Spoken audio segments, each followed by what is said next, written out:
বন্ধুরা, আজকে আমি বানাতে চলেছি তিসির নাড়ু, যে কারণে তিসিটাকে ভালো করে ধুয়ে পরিষ্কার করে রেখেছিলাম এবং সেটাকে এখন হালকা করে ভেজে নিচ্ছি। আর সত্যি কথা বলতে প্রথমবার বানাচ্ছি, জানি না ভালো হবে কি খারাপ হবে। ভাজা কমপ্লিট হয়ে গেছে, এবার এইটাকে এক সাইডে তুলে রেখে দিব। আমার জানি না কেন হঠাৎ করে মনে হলো আমি তিসির মধ্যে একটু ড্রাই ফ্রুট দিয়ে দিই, সেই কারণে এই দেখো ড্রাই ফ্রুটগুলো ছোট ছোট করে কেটে নিয়েছি এবং এটাকেও হালকা করে ভেজে নেব। জানি না এটা দেয় কিনা বা ভাজে কিনা, বাট আমি দিয়েছি।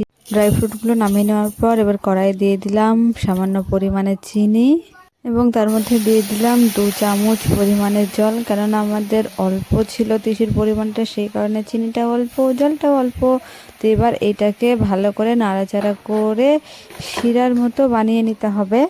কিছুক্ষণ নাড়াচাড়ার পর তিসিটা দিয়ে দিলাম এবং অদ্ভুত কাণ্ডটা হলো চিনিটা সম্পূর্ণ শুকিয়ে গেল।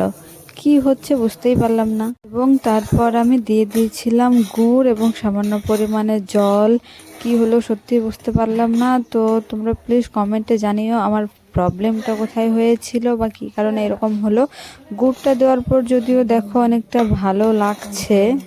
ভালো করে নেড়েচেড়ে নেওয়ার পর এবার গ্যাসটাকে অফ করে দিয়েছি, আর এইবার পালা নাড়ুটাকে বানানোর। বাট এমন দেখো ট্যালেন্ট আমার, এক হাতে আমি বানিয়ে দিচ্ছিলাম, জানি না খেতে কীরকম টেস্টি হবে। নরম হয়েছিল, এটা সত্যি কথা, নরম হয়েছিল। বাট জানি না খেতে কি হবে বা নাড়ুটা এরকম কেন হয়ে গেল, চিনি দিয়ে কেন হলো না।